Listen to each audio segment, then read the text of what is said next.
Alright, gonna try redoing this because there was something wrong with my microphone last time, but whatever. If I keep glancing down to my left, apologies. I'm very used to looking at chat, real quick whenever I'm streaming. So it's just kind of a force of habit. I'm gonna try and work on actually looking at the camera. Just while it's still fresh in my mind, I want to recount the fun little incident we had at Gencon last weekend on Saturday, specifically around 4:30ish, and just kind of use that funny little anecdote as an excuse to talk about some general con survival strategies, if you will, because I think it's a little important. It's one of those things that a lot of people don't really actively think about before they go to a convention. And just for context, I'm what you could consider a seasoned amateur con goer. I don't go to many cons other than Gen Con, but I've gone every year since 2012 when they've had one. So I'm not like a professional convention connoisseur, if you will. I'm not a vendor or, niche internet micro celebrity. But I've been around the block, right? Anyway, we had a tornado warning. And that's interesting because a tornado watch is just when the conditions are, right for a tornado. A tornado warning is when somebody has looked up at the sky and seen a funnel coming down. Now, I'm going to put this into context because this is a little bit relevant for later about what a tornado is capable of in the metric system. All right, this is kind of important because tornadoes are not exclusively, but they are almost primarily a North American phenomenon. You hardly ever see them. You have other sorts of swirling weather patterns in other parts of the world, but tornadoes are a little bit different. Like a hurricane is the size of, an island, a country, a state, right? They're really big and they get relatively fast and they dump a lot of water. Tornadoes are primarily dry. They might be accompanied by lightning. There's usually not like torrential hours-long downpours associated with them, but they are much smaller, contained, and faster. At the extreme ends, like a tornado, basically it's a part of the cloud that comes down as a swirling vortex, and if it touches the ground, which not all of them do, the base can be about the size of a tree, maybe like a tree trunk on the smaller end, but on the bigger end they can be a city block plus wide. I think like one of the biggest ones was half a mile wide, which is about a kilometer, right? And apart from that, they can go across the ground fast enough to get pulled over on the interstate. You're looking at 100 plus kilometers an hour traveling, so you're not going to outrun it. You're barely going to be able to outdrive one, and I wouldn't recommend it. In terms of their wind speed, they can break 3, 4, 500 kilometers on the high end. If a tornado so much as passes near a standard house, it is maybe not leveled, but it is going to be severely damaged. And if a tornado like that hits your house, it's gone. Just gone. Right? On top of that, some of them only touch the ground, scoot for, half a kilometer, and then just pop back up. Some of them have been tracked going hundreds of kilometers. We're talking like 250 kilometers long, right? Just as a personal anecdote, the backyard of my house used to be heavily wooded area. It is now lightly wooded area because God dropped a weed whacker on it. And incidentally, earlier this year, I had a couple of tornadoes go through around where I live and destroyed some rather iconic buildings that I didn't know it at the time. I took great comfort in still existing, that they no longer do. Right? So we get this tornado warning, and people, for the most part, even Gen Con is in Indianapolis, which is in the Midwest. And while people from all around the world come in, the majority of people who are attending are going to be not only American, but they're going to be primarily also Midwestern, because those are the people who can just drive there or who just live there, right? Like most of the people who go to Gen Con, or at least a plurality of them, are just going to be people from Indianapolis or the surrounding Indiana, right? But as they're giving this warning and everyone's just kind of like looking around, it was really fun because I was trying to take a cosplayer's picture at the time, and everyone's phones went off. Like the entire convention hall was just weather alerts, right? So we all start hunkering down where we are because the PA lady is telling us to get to the interior of the building, and my Midwestern blood is compelling me to go find a porch to sit on so I can watch it coming. Didn't do that. Figured, I didn't want to give the con staff a heart attack. They see some guy like trying to get out of the building. But as we're doing that, we see a couple of people start going up the escalator. And that's a problem because one of the major rules of you are in a tornado warning is you stay on the ground floor minimum. You get in the basement if possible, or if there's one available. And if there isn't, you either get under a door jamb or a ditch. And these guys are going up the escalator. And everyone, including myself, is like waving and shouting and saying, no, get down here, get down. And like as I'm watching one of the guys go up, he looks Indian to me, as in Southeast Asian Indian. And I'm just thinking to myself, oh my God, if he's actually from India, he might not even know what a tornado is. So it's just completely incomprehensible. And he's like, what tornado? What's everyone like, staying down there? He wouldn't have even known, right? But it was a fun little time. There was all sorts of things going around. I was just kind of in this central hallway, so nothing really exciting happened where I was. There was a big water leak in the exhibition hall. I think there was one in the dealer's hall, but don't quote me on that. Afterwards, the guy who runs the little carpet scrubbing Zamboni was, trying to book his way through crowds to get, clean up everything as best he could. When I sat down, turns out the guy I, sat down next to, turns, looks at me and goes, oh, hey, I know you. I was doing this thing a couple of years ago, and you were, you participated in it. And I had to think to myself, because my memory's terrible, oh, you were that guy who was doing that thing that was, themed as thusly, yada yada. He was the poison type trainer in like a Pokemon Go related thing, right? So, we just, caught up a little bit. He gave me a nice little snack, some yogurt, berries, or some such. Because right before then, I had tried to go out and get something to eat and drink at the block party, and everyone was shuttering down. So that should have been the first sign. And, just, told some jokes to lighten the mood. Noticed that some people were being allowed into the basement section, which is where most of the infrastructure and utilities stuff, I'm guessing, is probably in the con hall. And I just figured I'd let the less seasoned people who were, maybe a little more prone to anxiety around these sorts of things get in there, to parents taking their kids and whatnot.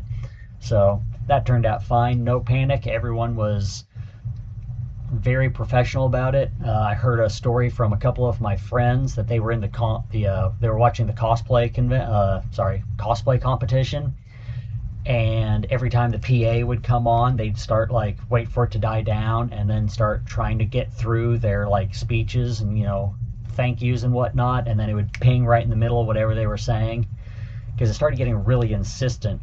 At first it was just every couple of minutes, and then it would just be over and over and over again, right? So, fun times.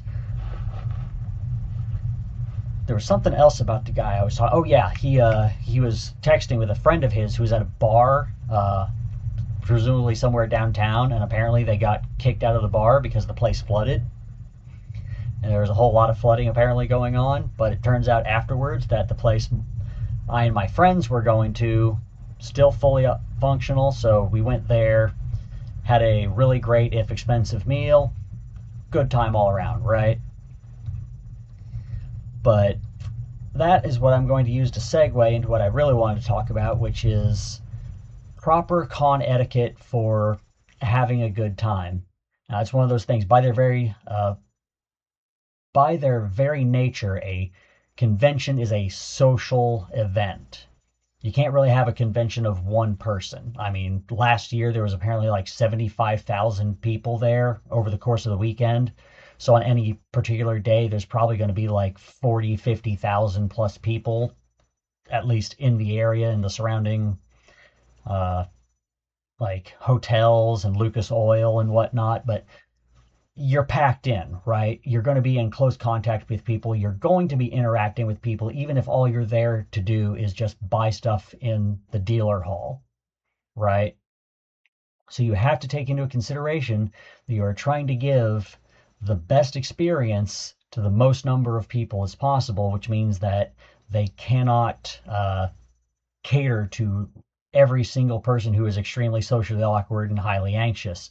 So if you have like a legit anxiety disorder or something like that, you have my sympathies, but you're going to have to figure out some way to deal with it if you want to be a convention. And assuming you don't have any problem that major, there's a couple of things you're going to have to do.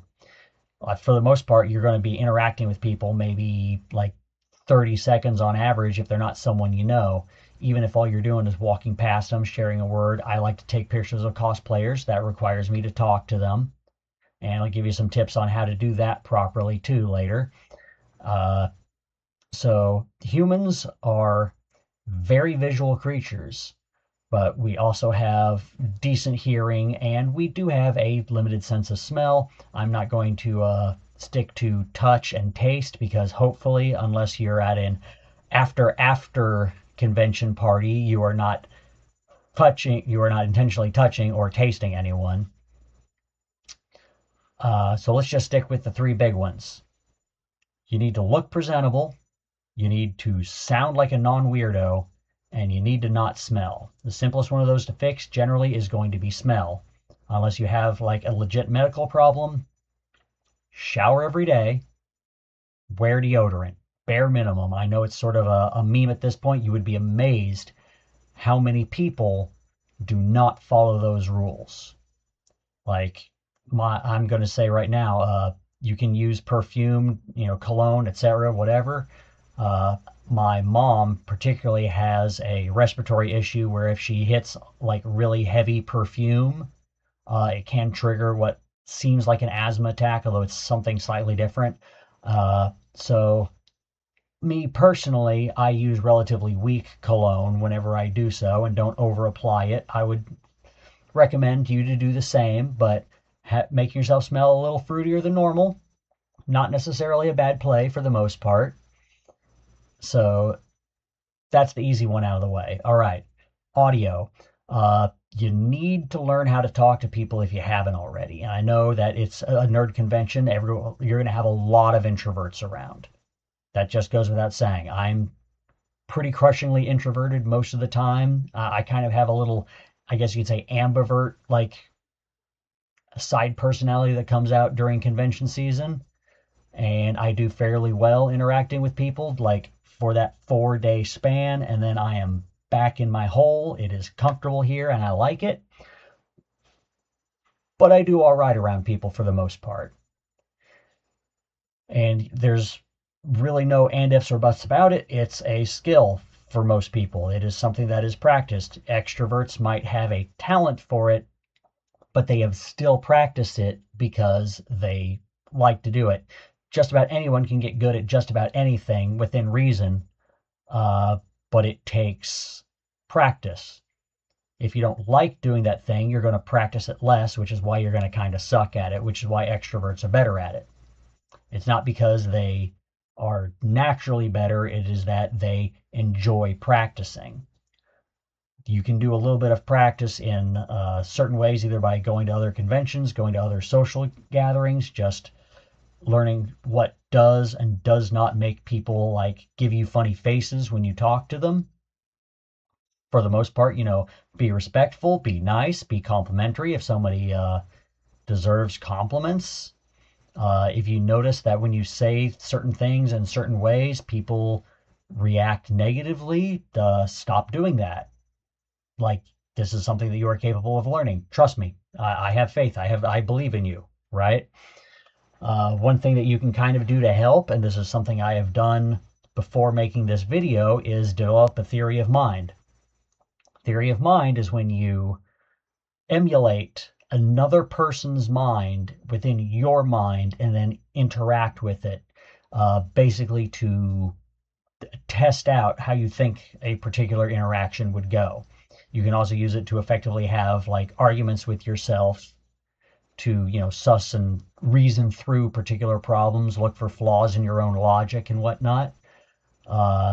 For example, like I said, when I was making this video, I was making this video while I was at work because I was slightly bored and I was just talking to myself, going through all the kinds of things I would say to the camera right now, which is what I am doing.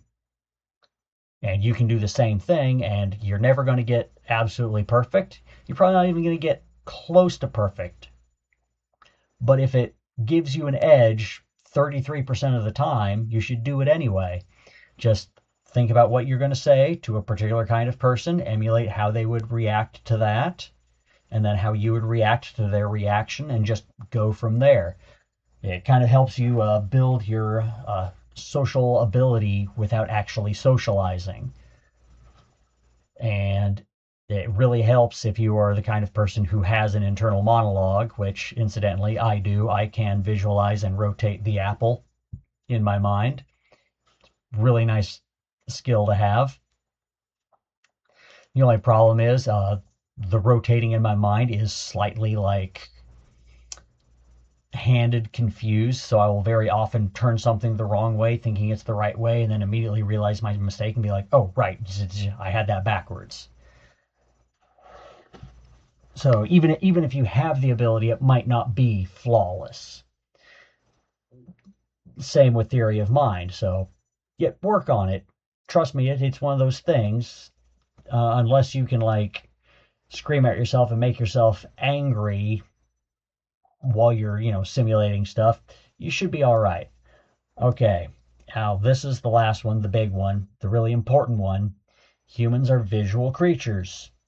When somebody sees you, like that is the first interaction most people have if they don't smell you or hear you coming somehow, is they look at you. Now, for context, I have been going to Gencon since 2012, like I said. From 2012 until 2017's Gencon, I was a skinny, fat, pencil neck nerd. Okay? I had a little bit of an aha moment in 2017, that fall, where I realized I was getting fat, like legitimately, like not morbidly obese, but obese fat. So I very quickly lost a lot of weight because I, had thoughts. I made decisions, I took actions, and 40 pounds gone in like 4 months. But then I realized that everything was starting to feel like a lot heavier than it already normally was. So I had another eureka moment, went out, bought some weights, got some, big tubs of protein from freaking Wally World. I mean, this stuff is easy to find. Within a month, I was back to where I, had been before, and that little voice in my head said, what if you just keep going, right? Like, I already had a fairly, like, not very good base, so there was probably only a certain limit I could get to without juicing and whatnot, but, like, I am literally over the hill, best shape of my life. Yeah, I'm not special. That's, like, an important point to make. I am not some, like, iron-willed Giga Chad who can just like reshape his entire universe through nothing but my desire to do so. I am an ordinary, normal guy for the most part. I'm just probably slightly autistic, right? So what I'm saying is, after 2017, I noticed that people are a lot happier to see me, even if they don't know who I am. If you get in shape, people will look at you and they will just instinctively smile. because that is a good thing that people want to see. This is not something that a lot of people are probably going to hear me say or, take me seriously about, but oh well, I need to try. I cannot recommend enough getting in shape. It makes so many aspects of your life better, and going to conventions is unironically one of them. Especially if you're going to a nerd convention like Gen Con, because if you are like the top 1% of people who are fit, and I see guys at Gen Con all the time who are even swoller and handsomer than I am, and I can only imagine those guys, very popular, everybody loves to see them too. But the bar has never been lower. It is so easy to put yourself in the top these days. And all it takes is the desire to do so and a little bit of planning and a whole lot of commitment. If you need sort of like maybe a mental trick to help you do this, I'll give you one. See this right here? This is my hand. Chances are you've got two of them yourself. Those are your hands. The cool thing about my hand is it doesn't do anything unless I tell it to. Otherwise, it just stays perfectly still. Live long and prosper. If I tell this hand not to shovel a bunch of junk food and Mountain Dew down my gullet, it doesn't do it. Your hand can do it too. It's just if you find yourself, for whatever reason, having a hand that is doing that to you, tell it to stop and keep telling it to stop. You are a human being with free will. Unfortunately, your brain only has so much control over your body, right? You can't just use your brain to tell your body to just burn weight and build muscle. You have to figure out what inputs and outputs that you can subject your body to in order to make it have the desired result. And I'm not going to try to sell you a 12-week program or anything like that, or try to sell you like my superfood shake, yada, yada, whatever. It's just eat better, move more, lift heavy things. If you do those three things consistently, you will get in shape. Within reason, always set yourself good, very clearly defined goals. Figure out what your healthy like BMI weight would be. And if the number goes any lower than that, eat some hamburgers as a treat, right? Like anorexia is not cool. It's also not attractive. Ladies, I'm telling you right now, there is such a thing as too skinny. And you don't have to get like, I don't have a six-pack or anything right now. You don't need to get that level. You don't need to be freaking peak Arnold Schwarzenegger. You just have to be better than average. People will notice. Trust me.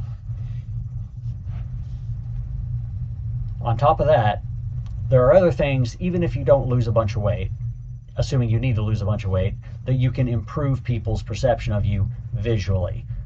Certain things would include getting a decent haircut, or at least a good hairstyle that actually fits your face.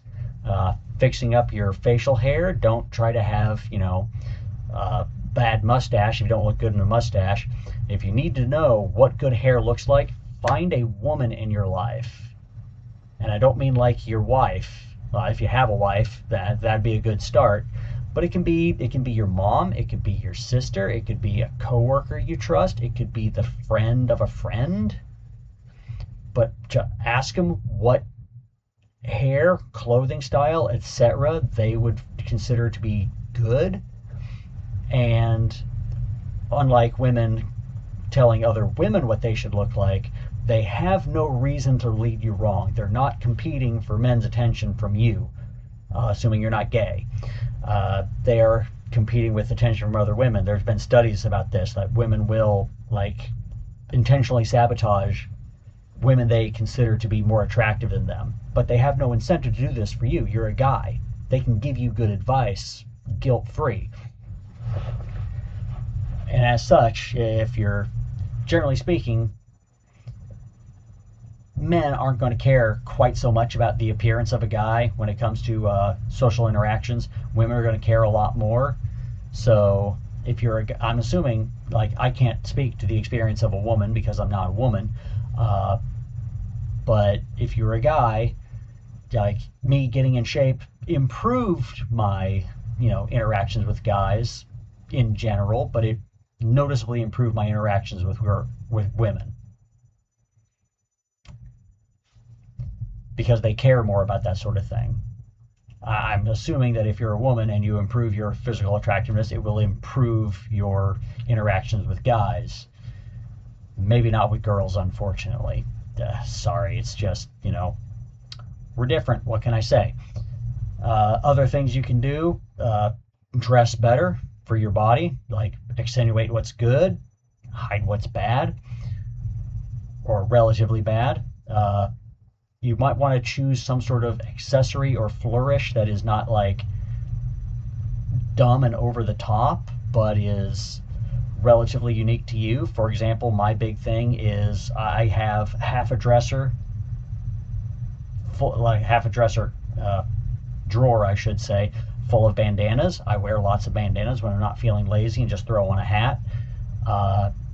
I have a couple of handmade necklaces that I just kind of made on a whim. I get complimented on those all the time. They're not even all that great, honestly. They're not like expert craftsmanship. I'm a complete amateur, but they're unusual, noticeable. People seem to like them. Other things you can do. You probably, if you're going to a convention like Gen Con or something, you probably have a particular hyperfixation. Try wearing a piece of paraphernalia that either advertises or hints at your preference for such a thing, because there's probably other people at the convention who have that hyperfixation, and if they see you and they notice that, hey, this guy likes that same thing that I like, they're more likely to have a positive disposition towards you. And for the most part, people don't have raging negative opinions of other people's dispositions. Like, you go to Gen Con and you're wearing a Yu-Gi-Oh shirt, you're probably not going to have some guy being like, Pokemon is so much better than Yu-Gi-Oh, I don't like this guy. They're going to be thinking, oh, hey, I like Pokemon, this guy likes Yu-Gi-Oh. Okay, that's fine. But, oh, that guy over there, he clearly likes, anime. He's wearing a Freyrin shirt. I'm wearing a Vampire Hunter D shirt because I like my classic anime, etc., etc. We have something in common, right? Is how people socially signal to each other this sort of thing.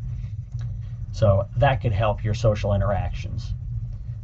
And I think as the last one, when it comes to combining all of these things, one of the things I said I like to do is I like to take pictures of cosplayers. I usually come back from Gen Con with literally hundreds of pictures of cosplayers. Now, the main thing to know about cosplayers is they want attention. If they didn't want attention, they wouldn't be cosplaying, but it needs to be positive attention, right? And the problem is that people who are socially awkward have a tendency to go to nerd conventions, so the possibility of negative attention is very real for a cosplayer. So whenever you approach a cosplayer, they're always going to have in the back of their mind, is this guy going to be a creep and give me negative attention, or is he going to give me positive attention? So they're always going to be at least a little bit on edge, even without realizing it, right? Which is why one of the things I've noticed is that after I got in shape and started mildly kind of cosplaying myself, almost every interaction I've had with a cosplayer has been quite positive. Yeah, very rarely will you get, if you ask, hey, can I take your picture, will they say no? Some of them will say no. They have their reasons. Whenever they say no, you don't fight it. Just immediately, no. Okay, cool, have a good day. And they might be in a hurry, they might just get a bad vibe from you for whatever reason, because who knows what their backstory is, right?